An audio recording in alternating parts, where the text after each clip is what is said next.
ਆ ਜਿਹੜੀ ਹੁਣ ਇਸ ਟਾਈਮ ਆ ਬੱਕਰੇ ਮੇਰੇ ਕੋਲ ਆ ਕੇ ਖਲੋਂਦੇ ਆ, ਭੱਜਦੇ ਨਹੀਂ ਮੇਰੇ ਕੋਲ। ਉਦੋਂ ਬੱਕਰੀਆਂ ਦੇਖ ਕੇ ਮੈਨੂੰ ਭੱਜ ਲੈਂਦੀਆਂ ਸੀ, ਮੈਂ ਉਹਨਾਂ ਨੂੰ ਫੜਦਾ ਸੀ, ਫੜੀਆਂ ਨਹੀਂ ਜਾਂਦੀਆਂ, ਫਿਰ ਮੈਂ ਉਹਨਾਂ ਨੂੰ ਕੁੱਟਦਾ ਸੀ। ਤੇ ਖੜੇ ਆ ਦੁਬਾਰਾ ਆਪਾਂ ਜਿਹੜਾ ਕੰਮ ਸ਼ੁਰੂ ਕੀਤਾ 2025 ਦੇ ਵਿੱਚ, ਤੇ 2025 'ਚ ਕੰਮ ਆਪਾਂ ਜਦੋਂ ਸਟਾਰਟ ਕੀਤਾ ਵਾ ਉਹਦੇ ਵਿੱਚ ਆਪਾਂ ਨੂੰ ਕੀ ਮੁਸ਼ਕਲਾਤ ਆਈਆਂ, ਆਪਾਂ ਹੁਣ ਤੱਕ ਕੀ ਬਣਾਇਆ ਉਹਦੇ ਵਿੱਚੋਂ, ਤੇ ਫਾਰਮ ਆਪਾਂ ਕੀ ਕੀਤਾ ਵਾ ਵੀ ਪਹਿਲਾਂ ਆਪਣੇ ਫਾਰਮ ਦੀ ਕੀ ਸੂਰਤ ਹਾਲ ਸੀਗੀ ਐਸੇ ਜਗ੍ਹਾ ਦੀ, ਤੇ ਹੁਣ ਕੀ ਸੂਰਤ ਹਾਲ ਆ ਵੀ ਪਹਿਲਾਂ ਸ਼ੈੱਡ ਜਿਹੜਾ ਆਪਾਂ ਹੁਣ ਚੇਂਜ ਕੀਤਾ ਵਾ, ਪਹਿਲਾਂ ਸ਼ੈੱਡ ਕਿਹੜਾ ਸੀਗਾ। ਤੇ ਅੱਛਾ ਜੀ, ਇਹ ਬੱਕਰੀਆਂ ਸਾਰੀਆਂ ਥੱਲੇ ਆ ਗਈਆਂ ਸੀ, ਲੇਕਿਨ ਉੱਤੇ ਮਿੱਟੀ ਨਹੀਂ ਸੀ ਪਾਈ ਹੋਈ, ਲੇਕਿਨ ਬਾਂਸ ਮੂਛ ਹੈ ਸੀ, ਬਾਂਸਾਂ ਦੇ ਥੱਲੇ ਬੱਕਰੀ ਸੂਣ ਵਾਲੀ ਸੀ। ਮੇਰੀ ਵੱਡੀ ਬੱਕਰੀ ਜਿਹੜੀ ਸੀ ਅਲਹਮਦੁਲਿਲਾ ਉਹ ਘਰ ਵਾਲਿਆਂ ਨੇ ਆ ਕੇ ਕੱਢ ਲਿਆ ਥੱਲੋਂ, ਮੈਂ ਤਾਂ ਘਰ ਹੈ ਨਹੀਂ ਸੀ, ਤੂਫਾਨ ਬਹੁਤ ਆਇਆ, ਉੱਡ ਗਿਆ, ਪਾਸੇ ਚੱਲ ਗਏ ਸੀ। ਤੇ ਮੈਂ ਤਾਂ ਰੱਬ ਦਾ ਸ਼ੁਕਰ ਅਦਾ ਕਰਦਾ ਵੀ ਅੱਲਾਹ ਤਾਲਾ ਨੇ ਕਿਸੇ ਵੀ ਬੱਕਰੀ ਨੂੰ, ਬੱਕਰੇ ਵੀ ਸੀ 4-5 ਵਿੱਚ, ਉਹਦੇ 5 ਬੱਕਰੇ ਸੀ ਮਾਸ਼ਾਅੱਲਾ, ਤੇ ਅੱਲਾਹ ਤਾਲਾ ਦਾ ਬੜਾ ਅਹਿਸਾਨ ਆ ਵੀ ਉਹ ਮੇਰੇ ਜਿਹੜਾ ਨਾ ਕੋਈ ਨੁਕਸਾਨ ਨਹੀਂ ਹੋਇਆ, ਜਾਨੀ ਮਾਲੀ ਨੁਕਸਾਨ ਨਹੀਂ ਹੋਇਆ।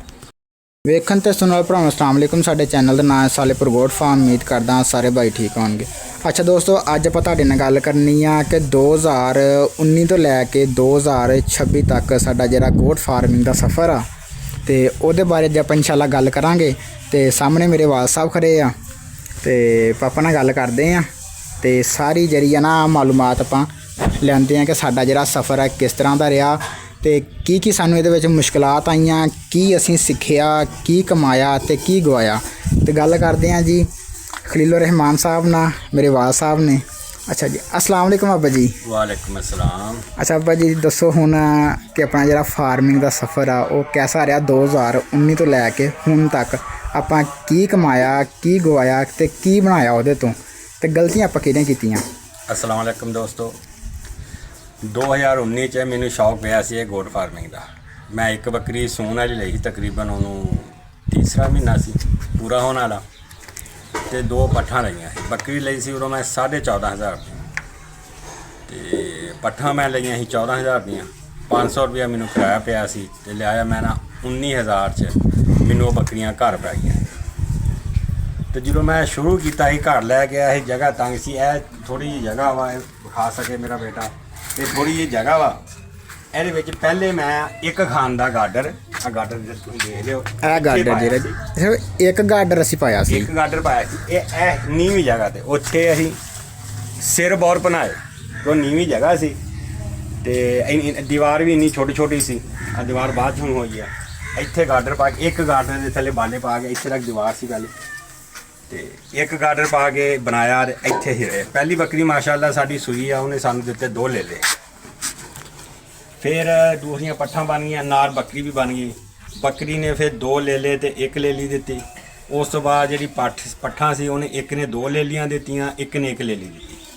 ਮਾਸ਼ਾਅੱਲਾ ਨਿਜ਼ਾਮ ਚੱਲਦਾ ਰਿਹਾ। ਇੱਥੇ ਸਾਰਾ ਨਿਜ਼ਾਮ ਅਸੀਂ ਇੱਥੇ ਚਲਾਇਆ। ਇਹ ਥੋੜ੍ਹੀ ਜਗ੍ਹਾ ਜਿਹੜੀ, ਤੇ ਉਦੋਂ ਕਰਦੇ ਕਰਦੇ ਮੈਂ ਕੰਮ ਵੀ ਕਰਦਾ ਸੀ ਫਾਰਮ 'ਤੇ ਟਾਈਮ ਬੜਾ ਘੱਟ ਲੱਗਦਾ ਸੀ। ਇਹ ਜਿਹੜੀ ਜਗ੍ਹਾ ਵਾ ਇਹ ਹੁਣ ਪੱਕੀ ਕੀਤੀ ਆ, ਪਹਿਲੇ ਕੱਚੀ ਹੁੰਦੀ ਸੀ ਥੱਲੋਂ, ਯਾਨੀ ਕਿ ਇੱਟਾਂ ਲੱਗੀਆਂ ਹੁੰਦੀਆਂ ਸੀ, ਲੇਕਿਨ ਇਹ ਆ ਵੀ ਇੱਟਾਂ ਉੱਤੇ ਸੀਮੈਂਟ ਸੂਮੈਂਟ ਨਹੀਂ ਪਾਇਆ, ਸਿਰਫ ਇੱਟਾਂ ਸੀ। ਤੇ ਇਹ ਸਾਰਾ ਏਰੀਆ, ਇਸ ਏਰੀਏ 'ਚ ਨਾਰ, ਇੱਥੇ ਅੱਗੇ ਨਾ ਰੈਕ ਲੱਗੇ ਉੱਤੇ ਬਣਿਆ ਹੋਇਆ ਲੋਹੇ ਦਾ, ਉਹ ਲੱਗਿਆ ਹੁੰਦਾ ਸੀ ਇਸ ਜਗ੍ਹਾ 'ਤੇ। ਤੇ ਬੱਕਰੀਆਂ ਰਾਤ ਨੂੰ ਇਸੇ ਅੰਦਰ ਕਰ ਦਈਏ, ਸਿਆਲਾਂ ਨੂੰ ਗਰਮੀਆਂ ਦਿਨੇ ਧੁੱਪੇ 'ਤੇ ਖੁੱਲ੍ਹੀਆਂ ਰਹਿੰਦੀਆਂ। ਮਾਸ਼ਾਅੱਲਾ ਨਿਜ਼ਾਮ ਚੱਲਦਾ ਰਿਹਾ, ਅੱਛੀਆਂ ਹੋਈਆਂ। ਉਸ ਤੋਂ ਵਾਧੀਆਂ ਮਾਸ਼ਾਅੱਲਾ 28 ਬੱਕਰੀਆਂ ਤੱਕ ਮੇਰਾ ਨਿਜ਼ਾਮ ਚੱਲਿਆ 2022 'ਚ। 2022 ਦੇ ਵਿੱਚ ਫਿਰ ਹਾਲਾਤ ਕੁਛ ਐਸੇ ਹੋਏ ਵੀ ਘਰ ਦਾ ਜਿਹੜਾ ਨਿਜ਼ਾਮ ਸੀ ਉਹ ਇਕੱਲੀਆਂ ਬੱਕਰੀਆਂ ਤੇ ਇੱਦਾਂ ਨਹੀਂ ਚੱਲਦਾ, ਕਿਉਂਕਿ ਕੰਮ ਕਰਨ ਵਾਲਾ ਮੈਂ ਇਕੱਲਾ ਸੀ। ਤੇ ਉਹ ਫਿਰ ਕੁਛ ਮੁਸ਼ਕਲਾਂ ਵੀ ਪੇਸ਼ ਆਈਆਂ, ਤੇ ਫਿਰ ਮੈਂ ਬੱਕਰੀਆਂ ਨਾ ਪੱਠੇ ਜਿਹੜੇ ਸੀ ਬੜੇ ਘੱਟ ਸੀ, ਵੀ ਇਹ ਸਾਰਾ ਜਿਹੜਾ ਵਾ ਉਹ ਤਾਂ ਦਿਖਾ ਸਕੇ, ਇਹ ਉਹ ਬੱਕਰੀਆਂ ਦੀ ਦੇਣ ਆ। ਪਰਦੇ ਆ, ਪਲਸਤਰ, ਅੰਦਰ 2 ਕਮਰੇ ਉਹ ਪਲਸਤਰ ਕਰਾਏ ਸੀ, ਤੇ ਮਾਸ਼ਾਅੱਲਾ ਇਹ ਉਹਨਾਂ ਬੱਕਰੀਆਂ ਦੀ ਵਜ੍ਹਾ ਤੋਂ ਮੈਂ ਉੱਤੇ ਪਰਦਾ ਲਾਇਆ, ਉੱਤੇ ਛੱਤ ਪੱਕੀ ਕਰਾਈ, ਉਹਨਾਂ ਬੱਕਰੀਆਂ ਦੀ ਵਜ੍ਹਾ ਨਾਲ ਮੈਂ ਕਰਾਈ ਅਲਹਮਦੁਲਿਲਾ। ਤੇ ਅੱਲਾ ਦਾ ਬੜਾ ਅਹਿਸਾਨ। ਇਹ ਜਗ੍ਹਾ ਜਿਹੜੀ, ਇਸ ਜਗ੍ਹਾ ਤੋਂ ਉਦੋਂ ਮੈਂ ਬੱਕਰੀਆਂ ਵੇਚਤੀਆਂ ਸੀ 2022 'ਚ, ਤੇ ਜਦੋਂ ਮੈਂ ਪਲਸਤਰ ਪੁਲਸਤਰ ਕਰਾਇਆ, ਫਰਸ਼ ਬਣਾਇਆ, ਉਹਦੇ ਵਿੱਚ ਮੈਨੂੰ ਹੁਣ ਜਾ ਕੇ ਮੈਂ ਫੈਸਲ ਕੰਬੋ ਸਾਹਿਬ ਦਾ ਮੈਂ, ਹਾਂਜੀ, ਉਹ ਅਸਲ 'ਚ ਮੈਂ ਨਾ ਥੋੜ੍ਹਾ ਜਿਹਾ ਜ਼ਹਿਨ ਭੁੱਲ ਗਿਆ ਸੀ। ਬੱਕਰੀਆਂ ਮੈਂ ਵੇਚੀਆਂ ਸੀ 2024 ਦੇ ਰਮਜ਼ਾਨ ਦੇ ਮਹੀਨੇ ਦੀ ਈਦ ਦੇ ਲਾਗੇ, ਤੇ ਉਦੋਂ ਮੈਂ ਇਹ ਕੰਮ ਕਰਾਇਆ ਸੀ। ਤੇ ਫੈਸਲ ਉਹ ਵਜ੍ਹਾ ਮੈਨੂੰ ਇਹ ਹੁਣ ਮਾਲੂਮ ਜਾ ਕੇ ਹੋਈ ਵੀ ਮੇਰੀ ਬੱਕਰੀਆਂ ਉਦੋਂ ਕਿਉਂ ਵਿਕੀਆਂ। ਉਹ ਫੈਸਲ ਕੰਬੋ ਸਾਹਿਬ ਦਾ ਮੈਂ ਸੁਣਿਆ, ਇੱਕ ਵਲੋਗ ਸੁਣਿਆ, ਉਹਨਾਂ ਨੇ ਫਰਮਾਇਆ ਸੀ ਵੀ 2 ਭਰਾ ਸੀ, ਉਹਨਾਂ ਦੀ ਇੱਕ ਬੱਕਰੀ ਸੀ, ਦੋਵਾਂ ਨੇ ਇੱਕ ਪੱਠ ਲਈ, ਇੱਕ ਨੇ 2 ਸੂਏ ਦਿੱਤੇ ਤੇ ਇੱਕ ਨੇ ਦਿੱਤਾ ਕੋਈ ਨਹੀਂ। ਤੇ ਉਹਨੇ ਜਾ ਕੇ ਫੈਸਲ ਕੰਬੋ ਸਾਹਿਬ ਨਾਲ ਕੋਈ ਕੀਤਾ ਵੀ ਮੇਰੀ ਬੱਕਰੀਆਂ ਕਿਉਂ ਨਹੀਂ ਦਿੰਦੀਆਂ। ਉਹਨੇ ਦੇਖਿਆ, ਉਹਨੂੰ ਖੋਲ੍ਹਦਿਆਂ ਵੀ ਘਸੁੰਨ ਉਹਦੇ ਮਾਰਨ ਦਿਆ ਸੀ। ਉਹਨਾਂ ਦਿਨਾਂ 'ਚ ਮੈਂ ਵੀ ਅਕਸਰ ਉਹਨਾਂ ਦੇ ਘਸੁੰਨ ਮਾਰ ਦਿੰਦਾ ਸੀ। ਉਹ ਮੈਂ ਤਾਂ ਅੱਜ ਮੇਰੇ ਜੇਨ 'ਚ ਉਹ ਹੋਇਆ ਵੀ ਮੇਰੀਆਂ ਉਦੋਂ ਬੱਕਰੀਆਂ ਵਿਕਰੀਆਂ ਮਾਸ਼ਾਅੱਲਾ 26 28 29 ਬੱਕਰੀਆਂ ਮੇਰੀਆਂ ਹੋ ਗਈਆਂ ਬੱਕਰੀਆਂ ਸਮੇਤ। ਤੇ ਜਿਹਦੇ ਵਿੱਚ 17 ਮੇਰੀਆਂ ਬੱਕਰੀਆਂ ਦੇ ਪੱਠਾ ਹੀ ਸੀ ਅਲਹਮਦੁਲਿਲਾ। ਤੇ ਉਹ ਸੂਣ ਵਾਲੀਆਂ ਸੀ, ਕੋਈ ਇੱਕ 2 ਮਹੀਨੇ ਦੀਆਂ ਗੱਭਣ ਸੀ। ਤੇ ਜੋ ਮੈਂ ਵੇਚੀਆਂ, ਉਹ ਮੈਂ ਹਿਸਾਬ ਲਾਇਆ ਵੀ ਉਹਨਾਂ ਨੂੰ ਕੁੱਟਣ ਦੀ ਵਜ੍ਹਾ ਨਾਲ ਨਾ ਅੱਲਾਹ ਤਾਲਾ ਨੇ ਕਿਹਾ ਵੀ ਸੇਲ ਕਰ ਦਿਓ, ਕਿਉਂਕਿ ਤੇਰੇ ਕੰਮ ਦੀਆਂ ਨਹੀਂ ਹੈਗੀਆਂ, ਤੂੰ ਇਹਨਾਂ ਨੂੰ ਕੁੱਟਦਾ ਬਹੁਤ ਹੈ। ਯਾਨੀ ਕਿ ਮੈਂ ਆਪਣੇ ਹਿਸਾਬ ਨਾਲ ਕਹਿ ਰਿਹਾ ਵੀ ਮੇਰੇ ਜ਼ਿਹਨ 'ਚ ਇਹ ਪਾਇਆ ਗਿਆ ਤੇ ਮੈਂ ਉਹਨਾਂ ਨੂੰ ਸੇਲ ਕਰਤਾ। ਲੇਕਿਨ ਉਹਨਾਂ ਦਾ ਮੈਨੂੰ ਮੁਨਾਫਾ ਜਿਹੜਾ ਇਹ ਮੇਰਾ ਮੱਥਾ ਪਲਸਤਰ ਸਾਰਾ ਕੁਝ ਹੋਇਆ। ਹੁਣ ਉਸ ਤੋਂ ਬਾਅਦ 2024 ਤੋਂ ਬਾਅਦ ਜਦੋਂ ਬੱਕਰੀਆਂ 2024 'ਚ ਵੇਚੀਆਂ, ਇਹ ਮੈਂ ਸੈਟਅਪ ਆਪਾਂ ਨੂੰ ਮੁਕੰਮਲ ਕੀਤਾ। ਫਿਰ ਮੈਂ ਇੱਕ ਬੱਕਰੀ ਲਈ, ਉਹ ਹੁਣ ਮੈਂ ਤੁਹਾਨੂੰ ਵਿਖਾਨਾ ਮਾਸ਼ਾਅੱਲਾ। ਉਸ ਬੱਕਰੀ ਦਾ ਜਿਹੜਾ ਅਸੀਂ ਸੈਟਅਪ ਕੀਤਾ ਬਹੁਤ ਬਿਹਤਰ ਕੀਤਾ। 2024 'ਚ ਬੱਕਰੀਆਂ ਵੇਚੀਆਂ, ਉਹਨਾਂ ਦੇ ਸੈਟਅਪ ਅਸੀਂ ਪੱਕੇ ਕੀਤਾ ਬਣਾਇਆ। 2025 ਦੇ ਵਿੱਚ ਮਾਸ਼ਾਅੱਲਾ ਇਹ ਬੱਕਰੀ ਲਈ ਸੀ ਅਸੀਂ 70,000 ਔਰ ਇਹ ਸਾਨੂੰ ਮਿਲ ਗਈ ਸੀ ਹਜ਼ਾਰ 4-5 ਦੇ ਮਹੀਨੇ ਦੇ ਆਧਾਰ ਤੇ ਅਲਹਮਦੁਲਿਲਾ। ਇਹ ਬੱਕਰੀ ਨੇ ਇਹ ਪੱਠਾ ਇੱਕ ਇਹ ਤੇ ਇੱਕ ਉਹਦੇ ਉਹ ਲੈ ਲਾ ਇਹ ਦੇ ਦਿੱਤੀਆਂ ਮਾਸ਼ਾਅੱਲਾ ਸਾਨੂੰ। ਠੀਕ ਇਹ ਸਾਲ, ਇਹ ਪੂਰੇ 1 ਸਾਲ ਦੇ ਇਹਨੇ ਤਕਰੀਬਨ 1 ਸਾਲ ਤੇ 10 ਦਿਨਾਂ ਬਾਅਦ ਸੋਨਾ, 15 ਦਿਨਾਂ ਬਾਅਦ 15 ਨੂੰ ਸੂਈ ਸੀ, 15 ਫਰਵਰੀ ਨੂੰ। ਹੁਣ ਇਹਨੇ 8 ਮਾਰਚ ਨੂੰ ਇਹਦੇ ਦਿਨ ਪੂਰੇ ਹੋ ਰਹੇ ਆ। ਯਾਨੀ ਕਿ ਤੁਸੀਂ ਇਹ ਲਾ ਲਓ ਵੀ 1 ਸਾਲ ਦੇ 22 ਦਿਨਾਂ ਬਾਅਦ ਇਹਨੇ ਦੂਸਰੀ ਦਫਾ ਸੂਈ। ਇਹ ਜਿਹੜੀ ਮੇਰੀ ਪਾਠਾ ਇਹ ਬੱਕਰੀ ਜਿਹੜੀ ਮੈਂ ਸਿਸਟਮ ਦਿੱਤੀ ਸੀ, ਸਿਸਟਮ ਨੇ ਮੈਨੂੰ ਵਾਪਸ ਦੇ ਦਿੱਤੀ। ਉਹ ਕਹਿੰਦੀ ਮੇਰੇ ਕੋਲ ਰੱਖ ਨਹੀਂ ਹੁੰਦੀ, ਮੈਂ ਲਿਹਾਜ਼ਾ ਉਹਨਾਂ ਕੋਲ ਮੁੱਲ ਲੈ ਲਈ ਹੈ। ਤੇ ਇਹ ਪਾਠ ਉਹ ਆ ਜਿਹੜੀ ਮੇਰੀ ਪਹਿਲੀ ਬੱਕਰੀ ਸੀ, ਜਿਹਨੇ ਪਹਿਲੇ 2 ਲੇਲੇ ਦਿੱਤੇ, ਫਿਰ 2 ਲੈ ਲੀਆਂ, 1 ਲੇਲਾ ਦਿੱਤਾ, ਫਿਰ ਉਹਨੇ 1 ਲੈ ਲਈ, 1 ਲੇਲਾ ਦਿੱਤਾ। ਅਲਹਮਦੁਲਿਲਾ ਇਹ ਉਹ ਨਸਲ ਆ ਦੋਗਲੀ ਜੀ। ਤੇ ਮਾਸ਼ਾਅੱਲਾ ਦੁੱਧ ਵੀ ਇਹਦੇ ਥੱਲੇ 2 ਕਿਲੋ 1.5 ਕਿਲੋ 2 ਕਿਲੋ ਆ। ਅਗਰ ਅਸੀਂ ਇਹਨੂੰ ਪਾ ਲਈਏ ਖਲ ਤੇ 2 ਕਿਲੋ ਹੋ ਜਾਂਦਾ। ਤੇ ਇਹ ਮੇਰੀ ਉਸ ਬੱਕਰੀ ਦੀ ਪਾਠ। ਅੱਛਾ ਅੱਬਾ ਜੀ, ਇਹ ਮੈਂ ਆਪਣੀ ਫੁੱਫੜ ਨੂੰ ਦਿੱਤੀ ਸੀ ਬੱਕਰੀ, ਮੇਰੀ ਫੁੱਫੜ ਕੋਲ ਸੀਗੀ। ਇਹ ਉਹਨਾਂ ਨੇ ਆਪਾਂ ਨੂੰ ਦਿੱਤੀ, ਉਹਦੀ ਖਾਸ ਵਜ੍ਹਾ ਉਹਨਾਂ ਕੋਲ ਕਿਉਂ ਨਹੀਂ ਰੱਖੀ ਹੈ, ਸਾਨੂੰ ਉਹ ਵੀ ਦੱਸੋ। ਉਹ ਹੈ ਸਕੂਲ ਟੀਚਰ। ਉਹਦੇ ਜਿਹੜਾ ਮੇਰਾ ਬਹਿਨੋਈ ਆ ਉਹ ਬਾਹਰ ਕੰਮ ਕਰਦਾ, ਜੌਬ ਕਰਦਾ। ਉਹਨਾਂ ਕੋਲ ਘਰ ਯਾਨੀ ਕਿ ਬੱਚੇ ਸਕੂਲ ਪੜ੍ਹਨ ਚੱਲ ਜਾਂਦੇ, ਪਿੱਛੇ ਸਾਂਭਣ ਵਾਲਾ ਕੋਈ ਨਹੀਂ। ਬਾਹਰ ਬੰਨੀ ਹੁੰਦੀ ਆ। ਇਹੀ ਆ ਸਾਡੇ ਅਕਸਰ ਪਿੰਡ ਦੇ ਵਿੱਚ ਨਾ ਬੱਕਰੀਆਂ ਚੋਰੀ ਹੋ ਗਈਆਂ। ਉਹ ਚਾਹੁੰਦੇ ਸੀ ਵੀ ਕਿਤੇ ਇਹ ਬੱਕਰੀ ਚੋਰੀ ਨਾ ਹੋ ਕੇ ਸਾਰੇ ਕੋਲ ਪੱਠੇ ਨਹੀਂ ਪੈਂਦੇ, ਸਾਂਭ ਨਹੀਂ ਹੁੰਦੀ, ਲੈ ਜਾ ਤੁਸੀਂ ਲੈ ਲਓ। ਉਹ ਲਈ ਸੀ ਮੈਂ ਪਹਿਲੇ ਅੱਧ ਤੇ ਇਹ ਬੱਕਰਾ ਉਹਨਾਂ ਦਾ ਹੀ ਆ, ਮੇਰੀ ਸਿਸਟਰ ਦਾ ਹੀ ਆ ਇਹ ਬੱਕਰਾ ਜਿਹੜਾ ਵਾ। ਤੇ ਉਹ ਗਾਂ ਤੋਂ ਕਹਿੰਦੇ ਹੁਣ ਅਸੀਂ ਨਹੀਂ ਰੱਖਣੀ ਤੇ ਸਾਨੂੰ ਤੁਸੀਂ ਲੈ ਜਾ, ਇਹਦੇ ਮੁੱਲ ਪਾ ਕੇ ਜਿਹੜਾ ਪੈਸੇ ਹੋਣਗੇ ਤੇ ਉਹ। ਅੱਛਾ ਆਪਾਂ ਹੁਣ ਪਾਪਾ ਜੀ ਆਹ ਬੱਕਰੀ ਉਹਨਾਂ ਕੋਲ ਮੁੱਲ ਲਈ ਆ, ਇਹਦਾ ਕੀ ਆ ਵੀ ਆਪਾਂ ਜਿਹੜਾ ਬੱਕਰਾ ਉਹਨਾਂ ਨੂੰ ਦੇਣਾ ਵਾ, ਉਹਨਾਂ ਕੋਲ ਪੈਸੇ ਲੈਣੇ ਆ, ਕੀ ਕਰਨਾ ਵਾ ਜਾਂ ਉਹਨਾਂ ਨੂੰ ਪੈਸੇ ਦੇਣੇ ਆ? ਜਿੱਦਾਂ ਉਹ ਮੁਨਾਸਬ ਸਮਝਣਗੇ, ਜਿੱਦਾਂ ਉਹ ਸਮਝਣਗੇ ਆਹ ਬੱਕਰਾ ਉਹਨਾਂ ਨੂੰ ਦੇ ਦੇਣਾ, ਇਹ ਬੱਕਰਾ ਉਹਨਾਂ ਦਾ ਹੋ ਜਾਣਾ।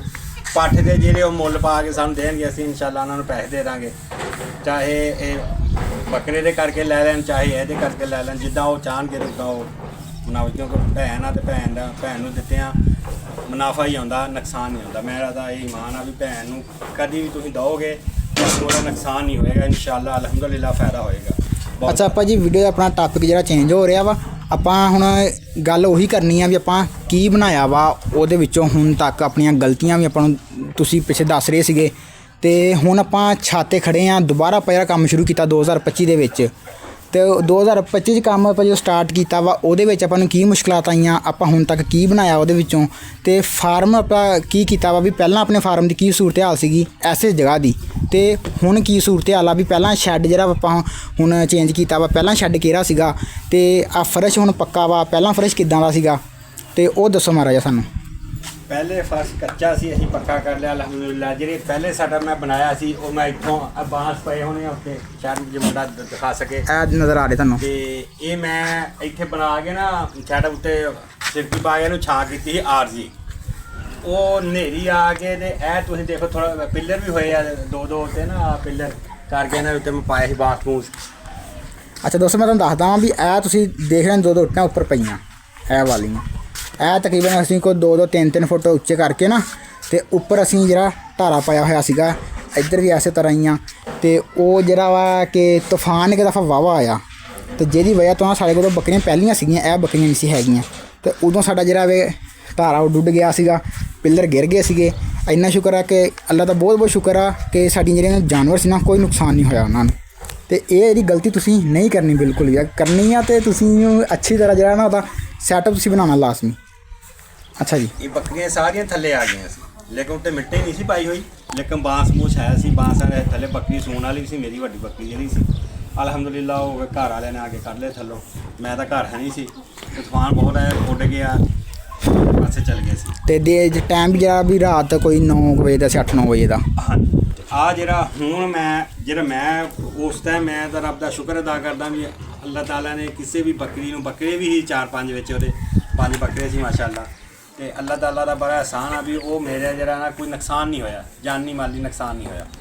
ਤੇ ਉਸ ਤੋਂ ਬਾਅਦ ਜਿਹੜਾ ਮੈਂ ਹੁਣ ਸੈਟਅਪ ਕੀਤਾ ਵਾ ਤੇ ਫਿਰ ਮੈਂ ਉਸ ਤੋਂ ਸਬਕ ਸਿੱਖਿਆ ਵੀ ਇਹਨੂੰ ਪੱਕਾ ਬਣਾ ਲਓ ਥੋੜ੍ਹਾ ਜਿਹਾ। ਗਾਰਡਨ ਮੇਰੇ ਕੋਲ ਆਲਰੇਡੀ ਪਏ ਸੀ ਤੇ ਮੈਂ ਤਕਰੀਬਨ 10ਵੇਂ ਮਹੀਨੇ ਫਿਰ ਮੈਂ 2025 ਲੰਘ ਕੇ ਗਿਆ, ਉਹਦੇ 10ਵੇਂ ਮਹੀਨੇ ਫਿਰ ਇਹਨਾਂ ਨੇ ਮੈਂ ਪੱਕਾ ਇੰਤਜ਼ਾਮ ਕੀਤਾ ਰੱਬ ਤੇ ਛੱਤ ਤੇ।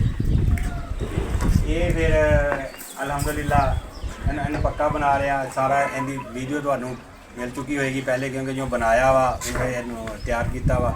ਤੇ ਮੇਰੇ ਖਿਆਲ ਨਾਲ ਜਿਹੜਾ ਬੱਕਰੀ ਫਾਰਮਿੰਗ ਆ ਨਾ ਅਲਹਮਦੁਲਿਲਾ ਬੜਾ ਮੁਨਾਫਾ ਬਖਸ਼ ਆ, ਕਿਉਂਕਿ ਮੈਂ ਜੇ ਉੱਦਾਂ ਜਿੱਦਾਂ ਮਜ਼ਦੂਰ ਬੰਦੇ ਕੋਲ ਇੰਨਾ ਕੁਛ ਨਹੀਂ, ਪੈਸੇ ਇਕੱਠੇ ਨਹੀਂ ਯਕਦਮ ਤੇ ਹੁੰਦੇ। ਅੱਜ ਮੇਰੇ ਕੋਲ 70,000 ਤੋਂ ਮਾਸ਼ਾਅੱਲਾ 2.5 ਲੱਖ ਦਾ ਸਮਾਨ ਮਾਲ ਪਿਆ ਇੱਕ ਸਾਲ ਦੇ ਵਿੱਚ। ਮੈਂ 2.5 ਲੱਖ ਵੈਸੇ ਨਹੀਂ ਜੋੜ ਸਕਦਾ ਇੱਕ ਬੱਕਰੀ ਤੋਂ। ਅਲਹਮਦੁਲਿਲਾ ਇਸ ਟਾਈਮ ਮੇਰੇ ਕੋਲ 2.5 ਲੱਖ ਦਾ ਸਮਾਨ ਮਾਲ ਆ। ਇਹ 2 ਪੱਠਾਂ ਵਾ ਬੱਕਰੀ ਆ, ਉਹ 70,000 ਦੀ ਮੈਂ ਲਈ ਸੀ ਇੱਕ ਸਾਲ ਦੇ ਵਿੱਚ। ਆਸਤਾ ਮਾਸ਼ਾਅੱਲਾ ਹੁਣ ਇਹ ਗਾਂ ਬਣਨਗੀਆਂ, ਇਹ ਕੰਮ ਵਧੇਗਾ ਹੀ। ਤੇ ਮੇਰਾ ਤਾਂ ਹੈਗਾ ਦੇਖੋ ਹੁਣ ਬੱਕਰੇ ਆ ਉਹਨਾਂ ਦਿਨਾਂ 'ਚ ਜੋ ਮੈਂ ਵੇਚੇ ਸੀ ਮੇਰੇ ਕੋਲ ਆ ਕੇ ਨਹੀਂ ਖਲੋਂਦੇ। ਮੈਂ ਫੈਸਲ ਕੰਬੋ ਸਾਹਿਬ ਜਿਹੜੇ ਉਹਨਾਂ ਨੇ ਮਾਸ਼ਾਅੱਲਾ ਬਹੁਤ ਅੱਛੀ ਉਹਨਾਂ ਨੇ ਵੀਡੀਓ ਬਣਾ ਕੇ ਭੇਜੀ, ਮੋਟੀਵੇਸ਼ਨ ਕੀਤਾ। ਇਹ ਜਿਹੜੀ ਹੁਣ ਇਸ ਟਾਈਮ ਆ ਬੱਕਰੇ ਮੇਰੇ ਕੋਲ ਆ ਕੇ ਖਲੋਂਦੇ ਆ, ਭੱਜਦੇ ਨਹੀਂ ਮੇਰੇ ਕੋਲ। ਉਦੋਂ ਬੱਕਰੀਆਂ ਦੇਖ ਕੇ ਮੈਨੂੰ ਭੱਜ ਲੈਂਦੀਆਂ ਸੀ, ਮੈਂ ਉਹਨਾਂ ਨੂੰ ਫੜਦਾ ਸੀ, ਫੜੀਆਂ ਨਹੀਂ ਜਾਂਦੀਆਂ, ਫਿਰ ਮੈਂ ਉਹਨਾਂ ਨੂੰ ਕੁੱਟਦਾ ਸੀ, ਜਿਹੜੀ ਵਜ੍ਹਾ ਨਾਲ ਨਾ ਮੈਂ ਸਮਝਦਾ ਵੀ ਮੈਂ ਗਲਤ ਕੀਤਾ। ਅਲਹਮਦੁਲਿਲਾ ਹੁਣ ਬੱਕਰੇ ਮੇਰੇ ਕੋਲ ਆ ਕੇ ਖਲੋਂਦੇ ਆ, ਬੱਕਰੀ ਮੇਰੇ ਕੋਲ ਆ ਕੇ ਖਲੋਂਦੀ ਆ। ਅੱਛਾ ਮੈਂ ਤੁਹਾਨੂੰ ਗੱਲ ਕਰਦਾ, ਪਾਪਾ ਬਾਰ-ਬਾਰ ਫੈਸਲ ਕੰਬੋ ਸਾਹਿਬ ਕਹਿ ਰਹੇ ਨੇ ਤੇ ਮੈਂ ਤੁਹਾਨੂੰ ਤਸਦੀਕ ਕਰਦਾ। ਸਾਰੇ ਭਾਈ ਤੁਸੀਂ ਜਾਣਦੇ ਹੋਵੋਗੇ ਮਾਸ਼ਾਅੱਲਾ ਬਹੁਤ ਅੱਛੀ ਸ਼ਖਸੀਅਤ ਆ ਤੇ ਮੈਂ ਵੀ ਉਹਨਾਂ ਦਾ ਹੀ ਸ਼ਾਗਿਰਦ ਹਾਂ। ਪਹਿਲੇ ਮੇਰੇ ਉਸਤਾਦ ਮੇਰੇ ਵਾਲਦ ਸਾਹਿਬ ਆ, ਦੂਸਰੇ ਉਸਤਾਦ ਮੇਰੇ ਫੈਸਲ ਜ਼ੁਬੈਰ ਕੰਬੋ ਸਾਹਿਬ ਆ। ਤੇ ਫੈਸਲ ਜ਼ੁਬੈਰ ਕੰਬੋ ਸਾਹਿਬ ਨੂੰ ਹੀ ਦੇਖ ਕੇ ਅਸੀਂ ਦੁਬਾਰਾ ਜਿਹੜਾ ਵਾ ਆਪਣਾ ਕੰਮ ਸਟਾਰਟ ਕੀਤਾ ਸੀਗਾ, ਕਿਉਂਕਿ ਪਹਿਲਾਂ ਉਹਨਾਂ ਦੀ ਸਾਡੇ ਸਾਹਮਣੇ ਕੋਈ ਵੀਡੀਓ ਨਹੀਂ ਸੀ ਆ ਰਹੀ ਹੈਗੀ। ਉਹਨਾਂ ਨੇ ਹਕੀਕਤ ਦੱਸੀ ਸੀ ਗੋਟ ਫਾਰਮਿੰਗ ਦੀ, ਕਿਉਂ ਆਪਾਂ ਇੱਦਾਂ ਹੀ ਹੈ। ਬਿਲਕੁਲ ਉਹਨਾਂ ਨੇ ਸਾਨੂੰ ਹਕੀਕਤ ਦੱਸੀ ਵੀ ਗੋਟ ਫਾਰਮਿੰਗ ਹੈ ਕੀ ਆ, ਇਹਦੇ ਵਿੱਚ ਜਿਹੜੇ ਮਾਫੀਆ ਬੈਠੇ ਆ ਨਾ ਤੇ ਉਹਨਾਂ ਤੋਂ ਸਾਨੂੰ ਬਚਾਇਆ ਗਿਆ ਸੀ ਉਦੋਂ। ਤੇ ਫਿਰ ਅਸੀਂ ਦੁਬਾਰਾ ਇਸ ਕੰਮ ਦੀ ਤਰਫ ਆਏ। ਉਹਨਾਂ ਨੇ ਸਾਨੂੰ ਜਿਹੜੀਆਂ ਅੱਛੀਆਂ ਗੱਲਾਂ ਦੱਸੀਆਂ, ਜੇ ਤੇ ਅਸੀਂ ਅਮਲ ਕੀਤਾ ਤਾਂ ਅਲਹਮਦੁਲਿਲਾ ਸਾਡੀ ਫਾਰਮਿੰਗ ਬਹੁਤ ਅੱਛੀ ਜਾ ਰਹੀ ਆ। ਤੇ ਇਹ ਮਾਸ਼ਾਅੱਲਾ ਹੁਣ ਨਿੱਕਾ ਲੀਲਾ ਵੀ ਫਿਰ ਰਿਹਾ ਵਾ, ਇਹਦਾ ਨਾਮ ਯੂਮਨ ਰੱਖਿਆ ਵਾ। ਤੇ ਇਹ ਮਾਸ਼ਾਅੱਲਾ ਹੁਣ ਸਾਡੇ ਨਾਲ ਵੀ ਖੇਲਦਾ ਬਹੁਤ ਆ। ਤੇ ਬਾਕੀ ਤੁਹਾਨੂੰ ਸਾਰਾ ਸੈਟਅਪ ਦਿਖਾ ਰਿਹਾ ਵਾਂ। ਅੱਛਾ ਭਾਜੀ ਐਰੀ ਹੁਣ ਛੱਤ ਪਾਈ ਆਪਾਂ, ਗਾਡਰ ਤਾਂ ਸੀਮੈਂਟ ਦੇ ਵੀ ਮਿਲ ਜਾਂਦੇ ਆ ਤੇ ਲੋਹੇ ਦੇ ਵੀ ਮਿਲ ਜਾਂਦੇ ਆ। ਹੁਣ ਆਪਾਂ ਲੋਹੇ ਦੇ ਪਾਏ ਹੋਏ ਆ ਤੇ ਛੱਤ ਆਪਾਂ ਕਾਹਦੀ ਪਾਈ ਆ ਕਿ ਜਿਵੇਂ ਸੀਮੈਂਟ ਦੀ ਤਿਆਰ ਛੱਤ ਹੁੰਦੀ ਮਿਲਦੀ ਆਪਾਂ ਨੂੰ, ਤੇ ਇਹ ਛੱਤ ਆਪਾਂ ਕਾਹਦੀ ਪਾਈ ਆ ਦੱਸੋ ਜ਼ਰਾ। ਅਸੀਂ ਪਾਈ ਆ ਫੱਟੀਆਂ ਦੀ, ਗਾਡਰ ਪਾ ਕੇ ਬਾਲੇ ਪਾ ਕੇ ਫੱਟੀਆਂ ਪਾਈਆਂ ਤੇ ਉੱਪਰੋਂ ਪੱਕਾ ਕੀਤਾ ਕੱਚਾ ਵਾ, ਉੱਤੋਂ ਕੱਚਾ ਵਾ, ਮਿੱਟੀ ਪਾਈ ਹੋਈ ਆ ਤਾਂ ਕਿ ਛੱਤ ਠੰਡੀ ਰਵੇ। ਅੱਛਾ ਤੇ ਇਹ ਜਿਹੜੀ ਆ ਇਹਦੀ ਹਾਈਟ ਬਹੁਤ ਘੱਟ ਵਾ, ਇਹਦੀ ਕੀ ਹੋਇਆ? ਹਾਈਟ ਅਸੀਂ ਆਪ ਹੀ ਘੱਟ ਰੱਖੀ ਆ ਤੇ ਵੀ ਜਾਨਵਰ ਥੋੜੇ ਆ ਅੰਦਰ, ਠੰਡ ਜ਼ਿਆਦਾ ਨਾ ਹੋਵੇ ਸਿਆਲਾਂ ਨੂੰ, ਕਿ ਜਾਨਵਰ ਥੋੜੇ ਆ। ਮੁੜ ਕੇ ਇਨਸ਼ਾਅੱਲਾ ਇਹਨੂੰ ਖੋਲਾਂਗੇ ਥੋੜਾ ਜਿਹਾ ਤੇ ਫਿਰ ਛੱਤ ਵੀ ਉੱਚੀ ਕਰਾਂਗੇ, 8 ਫੁੱਟ ਤੇ ਕਰਾਂਗੇ ਕਮ ਅਜ਼ ਕਮ। ਤੇ ਹੁਣ ਤਾਂ ਬਹੁਤ ਹਾਈਟ ਆ। ਇੱਕ ਸਾਡਾ ਮਿਸਤਰੀ ਸਾਹਿਬ ਸੀ, ਉਹਨਾਂ ਨੇ ਸਾਨੂੰ ਮਸ਼ਵਰਾ ਦੇ ਦਿੱਤਾ ਵੀ ਇੱਥੇ ਹੀ ਰੱਖ ਲਓ, ਨਹੀਂ ਤੇ ਕਮ ਅਜ਼ ਕਮ 2-3 ਵਾਰ ਤਾਂ ਹੋਰ ਦੇਣੇ ਸੀ। ਤੇ ਉਹਦੇ ਮਸ਼ਵਰੇ ਦੀ ਵਜ੍ਹਾ ਨਾਲ ਅਸੀਂ ਅਲਹਮਦੁਲਿਲਾ ਇਹਨੂੰ ਥੱਲੇ ਰੱਖ ਲਿਆ ਵੀ ਚਲੋ ਠੀਕ ਆ। ਸਰਦੀਆਂ ਨੂੰ ਜਾਨਵਰ ਥੋੜੇ ਸੀ, 2 ਹੀ ਬੱਕਰੀਆਂ ਸੀ, ਵੀ ਸਰਦੀ ਨਹੀਂ ਲੱਗੇਗੀ। ਅੱਛਾ ਭਾਜੀ ਤੁਸੀਂ ਹੁਣ ਇਹ ਦੱਸੋ ਕਿ ਆਪਾਂ ਜਿਹੜਾ ਵਾ ਕੇ ਫਾਰਮ 'ਚ ਹੁਣ ਤੱਕ ਕਮਾਇਆ ਕੀ ਆ ਤੇ ਗਵਾਇਆ ਕੀ ਆ? ਕਿਉਂਕਿ ਆਪਾਂ 2019 ਤੋਂ ਲੈ ਕੇ 2026 ਤੱਕ ਦਾ, ਹੁਣ 26 ਸਟਾਰਟ ਆ, ਤੀਸਰਾ ਮਹੀਨਾ 26 ਦਾ, ਹੁਣ ਤੱਕ ਆਪਾਂ ਕੀ ਕਮਾਇਆ ਵਾ, ਕੀ ਗਵਾਇਆ ਵਾ, ਆਪਾਂ ਕੁਝ ਬਣਾਇਆ ਵੀ ਹੈ ਜਾਂ ਨਹੀਂ? ਮੈਂ ਤਾਂ ਕਹਿੰਦਾ ਅਲਹਮਦੁਲਿਲਾ ਹੁਣ ਇੰਨਾ ਕੁਝ ਬਣਿਆ ਹੋਇਆ। ਮੇਰਾ ਫਰਸ਼ ਛੱਤ ਪੱਕੀ ਹੋਈ ਆ, ਪਰਦੇ ਬਣੇ ਆ, ਅੰਦਰ ਮੱਥਾ ਪਲਸਤਰ ਹੋ ਗਿਆ, ਥੱਲੇ ਕਿਚਨ ਬਣ ਗਿਆ, ਥੱਲੇ 2 ਕਮਰੇ ਪਲਸਤਰ ਵਾਲੇ ਰਹਿੰਦੇ ਸੀ ਉਹ ਪਲਸਤਰ ਹੋ ਗਏ। ਅਲਹਮਦੁਲਿਲਾ ਕਮਾਇਆ ਹੀ ਆ। ਗਵਾਇਆ ਤਾਂ ਇਹ ਆ ਵੀ ਮੇਰੇ ਕੋਲ ਹੁਣ ਉਦੋਂ ਮੈਂ ਬੱਕਰੀਆਂ ਨਾ ਵੇਚਦਾ, ਮੈਂ ਉਹਨਾਂ ਨਾਲ ਪਿਆਰ ਮੁਹੱਬਤ ਕਰਦਾ ਜਿੱਦਾਂ ਇਹ ਹੁਣ ਮੇਰੇ ਨਾਲ ਕਰਨ ਦਿਆ ਵਾ, ਤੇ ਮੈਂ ਉਹਨਾਂ ਨਾਲ ਪਿਆਰ ਮੁਹੱਬਤ ਕਰਦਾ ਤੇ ਅਲਹਮਦੁਲਿਲਾ ਤੇ ਉਹ ਮੇਰੀਆਂ ਬੱਕਰੀਆਂ ਨਾਲ ਜਾਂਦੀਆਂ ਤੇ ਹੁਣ ਮੈਨੂੰ ਉਮੀਦ ਆ ਵੀ ਮੇਰੇ ਕੋਲ 70-80 ਬੱਕਰੀਆਂ ਹੋਣੀਆਂ ਸੀ ਵੀ ਤਕਰੀਬਨ ਸਾਨੂੰ ਕਮ ਅਜ਼ ਕਮ ਤਕਰੀਬਨ ਕਿਉਂਕਿ ਉਹਦੇ ਨਾਲ ਤੁਸੀਂ 17 ਬੱਕਰੀਆਂ ਸੂਣ ਵਾਲੀਆਂ ਜੇ ਉਹ 2-2 ਵੀ ਦੇਣ ਜਾਂ ਇੱਕ ਵੀ ਦੇਵੇ, 17 ਤਾਂ ਹੈ ਸੀ ਆਲਰੇਡੀ, ਤੇ 34 ਹੋ ਜਾਣੀਆਂ ਜਾਂ 28 5 ਬੱਕਰੇ ਵੇਚਦੇ 23 ਤੇ 17 40 ਤਾਂ ਵੈਸੇ ਹੋ ਜਾਣੀਆਂ ਉਸੇ ਸਾਲ ਹੀ। ਤੇ ਅਲਹਮਦੁਲਿਲਾ ਕਮਾਇਆ ਹੀ ਆਈ, ਗਵਾਇਆ ਤਾਂ ਕੁਛ ਨਹੀਂ। ਗਵਾਇਆ ਇਹੀ ਹੈ ਵੀ ਵਕਤ ਜ਼ਾਇਆ ਕੀਤਾ ਸੀ ਜਿਹੜਾ ਅਸੀਂ ਉਹ ਜਾਨਵਰ ਵੇਚ ਕੇ ਤੇ ਦੁਬਾਰਾ ਅਸੀਂ 1 ਸਾਲ ਇੰਤਜ਼ਾਰ ਕੀਤਾ। 1 ਸਾਲ ਇੰਤਜ਼ਾਰ ਤੋਂ ਬਾਅਦ ਅਸੀਂ ਉਹਨੂੰ ਸ਼ੁਰੂ ਕੀਤਾ ਤੇ ਅਸੀਂ ਉਹ ਵਕਤ ਨੂੰ ਜਿਹੜਾ ਗਵਾ ਲਿਆ, ਉਹ ਵਕਤ ਕਿਉਂਕਿ ਜਿਹੜਾ ਵਕਤ ਗੁਜ਼ਰ ਜਾਂਦਾ ਉਹ ਦੁਬਾਰਾ ਹੱਥ ਨਹੀਂ ਆਉਂਦਾ। ਬਾਕੀ ਹਰ ਚੀਜ਼ ਹੱਥ ਆ ਜਾਂਦੀ ਹੈ, ਲੇਕਿਨ ਵਕਤ ਜਿਹੜਾ ਸਾਡਾ ਨਾ ਵਕਤ ਦਾ ਇੰਤਜ਼ਾਰ ਨਹੀਂ ਕਰਦਾ, ਸਾਨੂੰ ਵਕਤ ਦਾ ਇੰਤਜ਼ਾਰ ਕਰਨਾ ਪੈਂਦਾ ਅੱਛੇ ਦਾ। ਅੱਛਾ ਪਾਪਾ ਜੀ, ਬੰਦਾ ਗਲਤੀਆਂ ਤੋਂ ਸਿੱਖਦਾ। ਹੁਣ ਅਗਰ ਕੋਈ ਬੰਦਾ ਦੇਖ ਰਿਹਾ ਵੀਡੀਓ ਸਾਡੀ ਤੇ ਉਹ ਜਿਹੜਾ ਵਾ ਬੱਕਰੀਆਂ ਤੋਂ ਬੜਾ ਤੰਗ ਵਾ, ਯਾਰ ਤੰਗ ਬਹੁਤ ਕਰਦੀਆਂ, ਮੈਂ ਵੇਚਦੀ ਨੇ। ਜਿਵੇਂ ਪਿੱਛੇ ਮੈਨੂੰ ਮੇਰਾ ਦੋਸਤ ਮਿਲਿਆ ਇੱਕ, ਤੇ ਉਹ ਕਹਿ ਰਿਹਾ ਸੀ ਯਾਰ ਬੱਕਰੀ ਮੈਂ ਰੱਖੀ ਆ ਤੇ ਉਹ ਮੈਂ ਵੇਚਣੀ ਆ, ਵੀ ਮੇਰੇ ਕੋਲ ਆਪਣੇ ਕੋਲ ਰੱਖ ਲਾ। ਵੇਚਣ ਦੀ ਨੇ ਗੱਲ ਨਹੀਂ ਸੀ ਕੀਤੀ ਵੀ ਰੱਖ ਲਾ ਤੇ ਜਿਹੜਾ ਨਾ ਵੀ ਜਾਂ ਤੂੰ ਆਤੇ ਲੈ ਲਾ। ਤੇ ਉਹਨੇ ਲਈ ਸੀ 26,000 ਰੁਪਏ ਦੀ।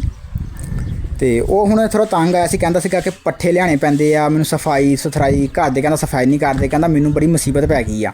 ਤੇ ਮੈਂ ਫਿਰ ਉਹਨੂੰ ਥੋੜ੍ਹਾ ਸਮਝਾਇਆ ਮੈਂ ਉਹਨੂੰ ਇਹ ਵੀ ਕਿਹਾ ਸੀਗਾ, ਮੈਂ ਕਿਹਾ ਤੂੰ ਬੱਕਰੀ ਵੇਚਣੀ ਆ ਤਾਂ ਸਾਨੂੰ ਵੇਚ ਦੇ, ਠੀਕ ਆ। ਤੇ ਉਹਨੇ ਮੈਂ ਥੋੜ੍ਹੀ ਬਹੁਤ ਗੱਲਬਾਤ ਕੀਤੀ ਸੀ। ਇੱਦਾਂ ਦੇ ਬੰਦਿਆਂ ਵਾਸਤੇ ਤੁਸੀਂ ਕੀ ਮਸ਼ਵਰਾ ਦੇਵੋਗੇ ਉਹਨਾਂ ਨੂੰ? ਬੱਕਰੀ ਜਿਹੜਾ ਬੰਦਾ ਇੱਦਾਂ ਕਰਦਾ, ਮੇਰੇ ਖਿਆਲ ਨਾਲ ਬੱਕਰੀ ਦਾ ਰੱਖਣਾ ਇੱਕ ਸ਼ੌਕ ਨਾ ਰੱਖੇ, ਸੁੰਨਤ ਸਮਝ ਕੇ ਰੱਖੇ ਤੇ ਬੱਕਰੀ ਕੋਈ ਮੁਸ਼ਕਲ ਨਹੀਂ। ਪੱਠਿਆਂ ਦੀ ਪ੍ਰੋਬਲਮ ਤਾਂ ਹੈ ਹੀ ਆ, ਤੇ ਪੱਠਾ ਜੇ ਨਹੀਂ ਪਾ ਸਕਦਾ ਤੁਸੀਂ ਤੂੜੀ ਲੈ ਲਓ। ਤੂੜੀ ਦਾਣਾ ਵੰਡਾ ਜਿਹੜਾ ਬਣਾਇਆ ਸੀ ਅਲਹਮਦੁਲਿਲਾ ਮੈਂ ਸਿਆਲ ਪਾਇਆ ਹੀ ਉਹ ਤੂੜੀ ਦਾਣਾ ਵਾ, ਤੇ ਹੋਰ ਪੱਠਾ ਹਰਾ ਪਾਇਆ ਹੀ ਨਹੀਂ ਸਿਆਲ ਤੇ ਸੁੱਕਾ ਹੀ ਪਾਇਆ ਵਾ। ਐ ਹੁਣ ਸ਼ੁਰੂ ਕੀਤੇ ਪੱਠੇ ਚੋਂ ਬਰਸਨ ਲਿਆ, ਉਹ ਬਰਸਨ ਕੋਈ ਸਾਡੇ ਹੋਇਆ ਨਹੀਂ, ਬਾਅਦ 'ਚ ਹੋਇਆ, ਲੇਟ ਹੋਇਆ। ਜ਼ਿਆਦਾਤਰ ਮੈਂ ਤਕਰੀਬਨ 10 ਮਣ ਤਾਂ ਇਹਨਾਂ ਨੂੰ ਮੈਂ ਮਾਸ਼ਾਅੱਲਾ ਕਣਕ ਝਾੜ ਦਿੱਤੀ ਹੈ ਅਲਹਮਦੁਲਿਲਾ। ਤੇ ਕਿਉਂਕਿ ਇਹ ਉਹਦੀ ਵਜ੍ਹਾ ਨਾਲ ਸਰਦੀ ਵੀ ਨਹੀਂ ਲੱਗੀ, ਜਾਨਵਰ ਵੀ ਠੀਕ ਰਿਹਾ ਵਾ, ਤੰਦਰੁਸਤ ਰਿਹਾ ਵਾ। ਤੇ ਜਿਹੜੇ ਉਹ ਬੰਦਾ ਵਾ ਉਹਨਾਂ ਨੂੰ ਚਾਹੀਦਾ ਵੀ ਸ਼ੌਕ ਪੈਦਾ ਕਰਨ, ਆਪਣੇ ਸ਼ੌਕ ਪੈਦਾ ਕਰਨਗੇ ਆਲਰੇਡੀ ਉਹਨੂੰ ਜਿਹੜੀਆਂ ਮੁਸ਼ਕਿਲਾਤਾਂ ਆ ਰਹੀਆਂ ਪੱਠਿਆਂ ਦੀਆਂ ਪਰੇਸ਼ਾਨੀਆਂ ਸਾਰੀਆਂ ਦੂਰ ਹੋ ਜਾਣਗੀਆਂ। ਵੀ ਸ਼ੌਕ ਨਾਲ ਕੰਮ ਕਰਨ। ਹਾਂ, ਸ਼ੌਕ ਨਾਲ ਕੰਮ ਕਰਨ। ਉਹ ਹੁਣ ਕਹਿੰਦਾ ਕਿ ਹਾਂ, ਦੋਸਤ ਮੇਰਾ ਕਹਿੰਦਾ ਸੀ ਕਿ ਮੈਨੂੰ ਮੁਸੀਬਤ ਆ, ਹੁਣ ਮੈਂ ਕੀ ਕਰਾਂ। ਫਿਰ ਮੈਂ ਥੋੜ੍ਹਾ ਸਮਝਾਇਆ। ਉਹ ਹੁਣ ਕਹਿੰਦਾ ਕਿ ਈਦੋਂ ਬਾਅਦ ਵੇਖਾਂਗੇ ਵੇਚਣੀਆਂ ਰੱਖਣੀਆਂ, ਕਿਉਂਕਿ ਬੱਕਰੀ ਹੈਗੀ ਗੱਭਣ। ਤੇ ਉਹਨੇ ਜਦੋਂ ਮੈਨੂੰ ਕਿਹਾ ਸੀ ਨਾ ਵੀ ਤੂੰ ਆਪਣੇ ਕੋਲ ਰੱਖ ਲਾ, ਤੇ ਮੈਂ ਉਹਨੂੰ ਕਿਹਾ ਸੀ ਮੇਰੇ ਕੋਲ ਹੁਣ ਆਹ ਵੱਡੀ ਬੱਕਰੀ ਆ ਜੀ, ਆਹ ਵਾਲੀ ਜਿਹੜੀ ਆ ਇਹ ਮਾਰਦੀ ਆ ਬੱਕਰੀਆਂ ਨੂੰ। ਤੇ ਮੈਂ ਉਹਨੂੰ ਇਸ ਵਜ੍ਹਾ ਤੋਂ ਕਿਹਾ ਸੀਗਾ ਕਿ ਮੈਂ ਆਪਣੇ ਕੋਲ ਨਹੀਂ ਰੱਖ ਸਕਦਾ, ਕੋਈ ਨੁਕਸਾਨ ਵਗੈਰਾ ਹੋ ਸਕਦਾ, ਕਿਉਂਕਿ ਸਾਹ ਵਾਲੀ ਚੀਜ਼ ਆ, ਇਹਦਾ ਵਸਾਹ ਕੋਈ ਨਹੀਂ। ਇਸ ਕਰਕੇ ਮੈਂ ਫਿਰ ਉਹਨਾਂ ਨੂੰ ਇਹ ਗੱਲ ਕਹੀ ਸੀਗੀ। ਤੇ ਕਹਿੰਦਾ ਹੁਣ ਜਦੋਂ ਬੱਕਰੀ ਸੋਏਗੀ ਨਾ, ਬੱਚੇ ਡਿਲੀਵਰ ਕਰ ਦੇਗੀ, ਫਿਰ ਵੇਖਾਂਗੇ ਕੀ ਕਰਨਾ ਵਾ। ਮੈਂ ਉਹਨੂੰ ਇਹ ਵੀ ਕਿਹਾ ਸੀ ਤੂੰ ਬੱਕਰੀ ਸਾਨੂੰ ਮੁੱਲ ਵੇਚਣੀ ਆ, ਮੁੱਲ ਵੇਚ ਦੇ, ਤੇ ਜਿੱਦਾਂ ਮੈਂ ਕਿਹਾ ਤੇਰਾ ਦਿਲ ਕਰਦਾ ਵਾ ਕਰ ਦੇ। ਉਹਨੂੰ ਮੈਂ ਖੈਰ ਮਨਾ ਨਹੀਂ ਕੀਤਾ ਵੀ ਤੂੰ ਮੇਰੇ ਕੋਲ ਨਹੀਂ ਰੱਖਣੀ, ਮੈਂ ਤੇਰੇ ਕੋਲ ਬੱਕਰੀ ਤੇਰੀ ਨਹੀਂ ਸਾਂਭਣੀ ਇੱਥੇ। ਉਹ ਆ ਕੇ ਬਣੀ ਬੱਕਰੀ ਮੈਂ ਉਹਨੂੰ 2-3 ਦਫਾ ਕਿਹਾ, ਮੈਂ ਕਿਹਾ ਤੂੰ ਆ ਕੇ ਇੱਕ ਵਾਰੀ ਵੇਖ ਲਾ ਵੀ ਕੀ ਹਿਸਾਬ ਕਿਤਾਬ ਇੱਥੇ। ਤੇ ਅੱਛਾ ਭਾਜੀ, ਹੁਣ ਤੁਸੀਂ ਵੇਖਣ ਵਾਲਿਆਂ ਨੂੰ ਕੀ ਮਸ਼ਵਰਾ ਦੇਵੋਗੇ ਜਿਹੜਾ ਕੋਈ ਬੰਦਾ ਕੋਈ ਕੰਮ ਸ਼ੁਰੂ ਕਰਨਾ ਚਾਹੁੰਦਾ? ਆਪਾਂ ਤਾਂ ਮਾਸ਼ਾਅੱਲਾ ਹੁਣ ਤਜਰਬਾ ਵੀ ਆ 5-6 ਸਾਲ ਦਾ ਆਪਣੇ ਕੋਲ, ਦਾਦੇ ਪੜਦਾਦੇ ਲੱਕੜ ਦਾਦੇ ਉਹ ਜ਼ਿਮੀਂਦਾਰ ਕਰਦੇ ਆ ਰਹੇ ਆ, ਠੀਕ ਆ। ਹੁਣ ਵਾਹਦ ਇੱਕ ਮੈਂ ਆ ਜਿਹਨਾਂ ਜ਼ਿਮੀਂਦਾਰ ਦਾ ਸ਼ੌਕ ਤੇ ਹੈ ਲੇਕਿਨ ਕੀਤਾ ਨਹੀਂ, ਪਤਾ ਕੁਛ ਨਹੀਂ ਮੈਨੂੰ। ਅਲਹਮਦੁਲਿਲਾ ਮੈਂ ਜਿਹੜਾ ਜ਼ਿਮੀਂਦਾਰ ਆ ਤਕਰੀਬਨ ਮੈਂ 5ਵੀਂ 'ਚ ਪੜ੍ਹਦਾ ਸੀ। ਅੱਬੂ ਜੋ ਮੱਝ ਰੱਖੀ ਹੋਈ ਸੀ ਵਾਲੇ ਸਾਹਿਬ ਨੇ, ਸਕੂਲ ਟੀਚਰ ਸੀ ਵਾਲੇ ਸਾਹਿਬ ਅਲਹਮਦੁਲਿਲਾ, ਅੱਲਾਹ ਤਾਲਾ ਨੂੰ ਜੰਨਤ ਨਸੀਬ ਫਰਮਾਏ। ਉਹਨਾਂ ਨਾਲ ਪੱਠੇ ਲਿਆਉਂਦਾ ਸੀ, ਪਾਣੀ ਲਾਉਂਦਾ ਸੀ, ਪਾਣੀ ਫਸਲ ਬੀਜਦਾ ਸੀ, ਕਣਕ ਵੱਢਣੀ, ਸਾਰੇ ਕੰਮ ਕਰਨੇ, ਯਾਨੀ ਕਿ ਜੋ ਬੰਦਾ ਕਰਦਾ ਵਾ, ਖਾਲਾ ਛਾਂਗਣਾ, ਬੰਨੇ ਛਾਂਗਣਾ, ਬਿਹਤਰੀਨ ਫਸਲ ਹੁੰਦੀ ਸੀ ਮਾਸ਼ਾਅੱਲਾ। ਇਹ ਬੱਕਰੀ ਜਿਹੜੀ ਆ ਇਹ ਤਾਂ ਸ਼ੌਕ ਨਾਲ ਬੰਦਾ ਕਰ ਸਕਦਾ। ਮੇਰਾ ਮਸ਼ਵਰਾ ਇਹੀ ਆ ਵੀ ਜਿਸ ਘਰ ਇਹ ਆਪ ਸੱਲਮ ਦੀ ਹਦੀਸ ਵੀ ਆ ਵੀ ਜਿਸ ਘਰ ਗੁਰਬਤ ਆ ਨਾ ਉਹਨੂੰ ਬੱਕਰੀ ਪਾਲਣੀ ਚਾਹੀਦੀ ਹੈ। ਬੱਕਰੀ ਮੇਰਾ ਆਪਣਾ ਤਜਰਬਾ ਇਹ ਕਹਿੰਦਾ ਵੀ ਬੱਕਰੀ ਤੁਸੀਂ ਪਾਲੋਗੇ ਤਾਂ ਇਨਸ਼ਾ ਅੱਲਾਹ ਤਾਲਾ ਤੁਹਾਡੇ ਜਿਹੜੇ ਕੰਮ ਰਹਿ ਜਾਂਦੇ ਆ ਉਹ ਪੂਰੇ ਹੋਣਗੇ ਇਨਸ਼ਾ ਅੱਲਾਹ ਅਲਹਮਦੁਲਿਲਾ। ਅੱਲਾ ਦੇ ਕਰਮੋਂ ਫਲ ਨਾਲ। ਉਹ ਬੱਕਰੀ 'ਚ ਫਾਇਦਾ ਹੀ ਫਾਇਦਾ ਜੀ। ਨਾਲੇ ਹੁਣ ਇਸ ਟਾਈਮ ਮੈਨੂੰ ਪੈਸਿਆਂ ਦੀ ਜ਼ਰੂਰਤ ਪੈ ਗਈ, ਮੈਂ ਜਿਹੜੀ ਮਰਜ਼ੀ ਚੀਜ਼ ਵੇਚ ਕੇ ਆਪਣਾ ਗੁਜ਼ਾਰਾ ਕਰ ਸਕਦਾ। ਕੋਈ ਚੀਜ਼ ਮੈਨੂੰ ਐਮਰਜੈਂਸੀ ਪੈ ਸਕਦੀ ਹੈ, ਮੈਂ ਉਹ ਜਦੋਂ ਤੁਸੀਂ ਚਾਹੋਗੇ ਜਾਨਵਰ ਉਦੋਂ ਵਿਕ ਜਾਣਾ ਅਲਹਮਦੁਲਿਲਾ। ਤੇ ਲੇਕਿਨ ਇਹਨੂੰ ਵਧਾਓ ਆਸਤਾ ਆਸਤਾ। ਜਿਹੜੇ ਲੇਲੇ ਆ ਉਹ ਤੁਸੀਂ ਸੇਲ ਕਰ ਲਓ, ਜਿਹੜੀਆਂ ਪੱਠਾਂ ਵਾ ਉਹਨੂੰ ਕੋਸ਼ਿਸ਼ ਕਰੋ ਵੀ ਉਹਨੂੰ ਨਾ ਸੇਲ ਕਰੋ। ਹਾਂਜੀ, ਇਹ ਅਗਰ ਕੰਮ ਕਰਨਾ ਚਾਹੁੰਦਾ ਨਾ ਸੁਣਨਾ ਸਮਝ ਕੇ ਕਰੇਗਾ, ਇਨਸ਼ਾਅੱਲਾ ਉਹਨੂੰ ਫਾਇਦਾ ਹੀ ਫਾਇਦਾ। ਜੋ ਤੁਸੀਂ ਸੁਣਨਾ ਸਮਝ ਕੇ ਕਰੋਗੇ ਫਿਰ ਤੁਸੀਂ ਬੱਕਰੀ ਨੂੰ ਮਾਰੋਗੇ ਵੀ ਨਹੀਂ, ਕੁੱਟੋਗੇ ਵੀ ਨਹੀਂ, ਉਹਨਾਂ ਪਿਆਰ ਵੀ ਕਰੋਗੇ। ਜਿੰਨਾ ਇਹਨੂੰ ਤੁਸੀਂ ਪਿਆਰ ਕਰਨਾ ਵਾ ਇੰਨਾ ਇਹਨੇ ਤੁਹਾਡੇ ਨਾਲ ਪਿਆਰ ਕਰਨਾ। ਜਾਨਵਰ ਕੋਈ ਵੀ ਅਗਰ ਤੁਸੀਂ ਉਹਨੂੰ ਪਿਆਰ ਕਰੋਗੇ ਤੇ ਉਹਨੇ ਤੁਹਾਡੇ ਨਾਲ ਪਿਆਰ ਕਰਨਾ। ਜੋ ਤੁਸੀਂ ਪਿਆਰ ਕਰੋਗੇ ਤੇ ਅਲਹਮਦੁਲਿਲਾ ਅੱਲਾਹ ਤਾਲਾ ਉਹ 'ਚ ਬਰਕਤ ਪਾਏਗਾ। ਅੱਲਾਹ ਦਾ ਜੀ, ਅੱਲਾਹ ਦੇ ਜੀ ਨਾਲ ਪਿਆਰ ਕੋਈ ਵੀ ਕਰੇ ਤੇ ਅੱਲਾਹ ਤਾਲਾ ਉਹ ਬਰਕਤ ਪਾਉਂਦਾ। ਤੁਸੀਂ ਇਨਸਾਨ ਨਾਲ ਇੱਕ ਇਨਸਾਨ ਨਾਲ ਹੀ ਆਪਣਾ ਹਮਦਰਦੀ ਕਰਦੇ ਹੋ। ਤੁਸੀਂ ਇਨਸਾਨਾਂ ਨਾਲ ਸਿਲਾ ਰਹਿਮੀ ਕਰੋਗੇ ਤੇ ਅੱਲਾਹ ਤਾਲਾ ਬਰਕਤ ਵੀ ਪਾਉਂਦਾ ਤੇ ਉਮਰ 'ਚ ਵੀ ਅੱਲਾਹ ਤਾਲਾ ਬਰਕਤ ਪਾਉਂਦਾ ਵਾ। ਇਸੇ ਤਰ੍ਹਾਂ ਜੋ ਤੁਸੀਂ ਜਾਨਵਰਾਂ ਨਾਲ ਪਿਆਰ ਮੁਹੱਬਤ ਕਰਨਾ, ਇਹਨਾਂ ਤੇ ਰਹਿਮ ਕਰਨਾ, ਇਹ ਸਤਾਉਣ ਵੀ ਸਗੋਂ ਇਹਨਾਂ ਨੂੰ ਪਿਆਰ ਕਰੋ। ਅਗਲੀਏ ਸਾਨੂੰ ਕਿਉਂ ਮੈਨੂੰ ਸਤਾ, ਨਾਲੇ ਆਪ ਸਤੀਆਂ ਨਾਲੇ ਮੈਨੂੰ ਸਤਾਇਆ। ਤੇ ਇਹ ਨਾਲ ਜਿੰਨਾ ਪਿਆਰ ਕਰੋਗੇ ਇਨਸ਼ਾਅੱਲਾ ਉਹਨਾਂ ਤੁਹਾਨੂੰ ਅੱਲਾਹ ਤਾਲਾ ਲੈਣਾ ਦੇਗਾ ਅਲਹਮਦੁਲਿਲਾ। ਮੇਰੀ ਦਾ ਭਰਾਵਾਂ ਨੂੰ ਇਹੀ ਦਰਖਾਸਤ ਆ ਵੀ ਇਹਨਾਂ ਨੂੰ ਮਾਰੋ ਨਾ, ਬੱਕਰੀ ਜ਼ਾਤ ਨੂੰ ਕੁੱਟੋ ਨਾ। ਇਹ ਜਿੰਨੀ ਵੀ ਸਤਾਂਦੀ ਇਹਨੂੰ ਨਾ ਇੱਕ ਇਹ ਆਦਤ ਆ ਨਾ ਇਹਦੀ ਭੱਜਣਾ, ਨੱਸਣਾ, ਦੌੜਨਾ। ਤੁਸੀਂ ਇਹਨੇ ਇੱਕ ਸੁਣ ਮਾਰਨਾ ਨੇ ਹੋਰ ਭੱਜਣਾ ਜਾਂ ਤਾਂ ਤੁਹਾਡੇ ਕੋਲ ਆਵੇ। ਜੇ ਤੁਸੀਂ ਪਿਆਰ ਕਰੋਗੇ ਤੁਹਾਡੇ ਕੋਲ ਰਹੇਗੀ ਇਨਸ਼ਾਅੱਲਾ ਅਲਹਮਦੁਲਿਲਾ। ਤੇ ਅੱਛਾ ਅੱਬਾ ਜੀ, ਵੀਡੀਓ ਕਾਫੀ ਲੰਬੀ ਹੋ ਗਈ ਆ। ਹੁਣ ਬਾਕੀ ਇਨਸ਼ਾਅੱਲਾ ਆਪਾਂ ਗੱਲਾਂ ਕਰਾਂਗੇ ਹੁਣ ਅਗਲੀ ਵੀਡੀਓ ਦੇ ਵਿੱਚ। ਮਜ਼ੀਦ ਜਿਹੜਾ ਵਾ ਨਾ ਆਪਾਂ ਬੱਕਰੀਆਂ ਬਾਰੇ ਜਿਹੜੀ ਮਾਲੂਮਾਤ ਆ ਆਪਾਂ ਉਹ ਵੀ ਦੋਸਤਾਂ ਤੱਕ ਜਿਹੜੀ ਸ਼ੇਅਰ ਕਰਾਂਗੇ। ਤੇ ਵੀਡੀਓ ਕਰਦੇ ਹਾਂ ਜੀ ਐਂਡ। ਉਮੀਦ ਹੈ ਦੋਸਤਾਂ ਨੂੰ ਵੀਡੀਓ ਪਸੰਦ ਆਈ ਹੋਏਗੀ। ਤੇ ਲਾਸਟ ਇੱਕ ਗੱਲ ਕਰਦੇ ਹਾਂ ਅੱਬਾ ਜੀ, ਹੁਣ ਤੁਸੀਂ ਇਹ ਦੱਸੋ ਕਿ ਬੱਕਰੀਆਂ ਤੋਂ ਤੁਸੀਂ ਐਗਰੀ ਹੋ? ਅਲਹਮਦੁਲਿਲਾ ਮੇਰਾ ਰਾਜ਼ੀ ਹੋ ਤੁਸੀਂ? ਬਹੁਤ ਐਗਰੀ ਆ, ਮੇਰਾ ਬਹੁਤ ਦਿਲ ਆ ਤੇ ਮੇਰੀ ਖੁਆਇਸ਼ ਵੀ ਆ ਵੀ ਚਲੋ ਮੇਰਾ ਬੇਟਾ ਇਸ ਪਾਸੇ ਲੱਗਿਆ ਹੋਇਆ, ਸੁਣਤੇ ਰਸੂਲ ਵੀ ਆ ਤੇ ਮਾਸ਼ਾਅੱਲਾ ਮੂੰਹ ਤੇ ਸੁਣਦੇ ਰਸੂਲ ਵੀ ਬੇਟੇ ਨੇ ਰੱਖੀ। ਅੱਲਾਹ ਤਾਲਾ ਇਹਨੂੰ ਨਮਾਜ਼ ਪੜ੍ਹਨ ਦੀ, ਕੁਰਾਨ ਪੜ੍ਹਨ ਦੀ ਤੌਫੀਕ ਅਤਾ ਫਰਮਾਏ। ਆਮੀਨ ਜੀ ਆਮੀਨ। ਤੇ ਬਾਕੀ ਜਿੱਦਾਂ ਅਸੀਂ ਕੰਮ ਕੋਈ ਸਾਨੂੰ ਮਾਲੂਮਾਤ ਮਿਲੇਗੀ, ਜੋ ਮੇਰੇ ਮਾਲੂਮਾਤ ਮੇਰੇ ਇਲਮ 'ਚ ਆ ਉਹ ਮੈਂ ਇਨਸ਼ਾਅੱਲਾ ਅਗਲੀ ਵੀਡੀਓ 'ਚ ਤੁਹਾਨੂੰ ਦੱਸਣ ਦਾ ਲਾਜ਼ਮੀ ਕੋਸ਼ਿਸ਼ ਕਰਾਂਗਾ। ਜਿੰਨਾ ਕਿ ਮੇਰੇ ਕੋਲ ਇਲਮ ਹੈਗਾ ਉਹ ਮੈਂ ਤੁਹਾਡੇ ਤੱਕ ਪਹੁੰਚਾਵਾਂਗਾ। ਅੱਲਾ ਦੇ ਹਵਾਲੇ। अस्सलाम वालेकुम। वालेकुम। ओके दोस्तों, अल्लाह हाफिज़। मिलते हैं इंशाअल्लाह ताला अगली वीडियो। दुआ में याद रखियो।